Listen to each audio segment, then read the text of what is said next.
निवडणूक आयोगने जे जुने नाव कापण्यात आले त्याचं कारण बाब कलेक्टरला विचारला, नागपूर शहराचे जे इलेक्शनचे प्रमुख होते त्यांना विचारला आणि नंतर जे वगळलेले नाव होते ते जोडण्यात आले आणि वगळलेले नाव जोडण्यात आले ते नवीन 6 नंबरचा फॉर्म भरून जोडण्यात आले। बरं, म्हणजे ही जे संख्या कमी करण्यात आली होती ती इक्वल झाली। त्यानंतर नवीन काही नाव जोडण्यात आले, या दृष्टीने तो पर्सेंटेज दिसत आहे आणि तो पर्सेंटेज फक्त दक्षिण पश्चिम विधानसभा क्षेत्रात नाही आहे। आपण उत्तर नागपुरातही बघा, आपण पश्चिम नागपुरातही बघा। अतुलजी हे काय चाललंय? अतुलजी हे आता वेगळाच झाला। अतुलजी आता भाजप आणि काँग्रेस एकाच पेजवर आहेत।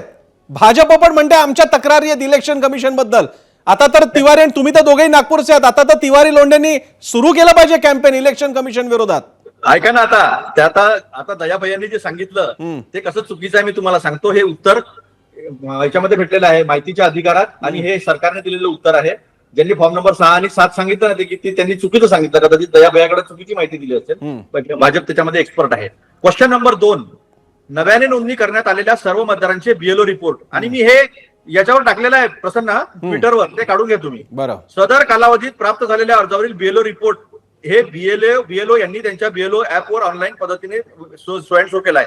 52 नागपूर दक्षिण पश्चिम विधानसभा मतदारसंघात लोकसभा निवडणुकीत 2024च्या अंतिम मतदार यादीपासून विधानसभा निवडणूक 2024च्या अंतिम मतदार यादीपर्यंत फॉर्म नंबर 7 च्या ऑनलाईन प्रणालीनुसार व ऑफलाईन प्रणालीनुसार 3411 मतदारांची नावे वगळण्यात आलेली आहे। हे तर हजारो सांगून नेले, हे तर 8 लाख सांगून नेले, हे तर गडकरीने आरोप केला। आम्ही सांगतो ना 1.25 लाख मतदार जे आहे ते लोकसभेत गायब झाले। आणि कुठले गायब झाले?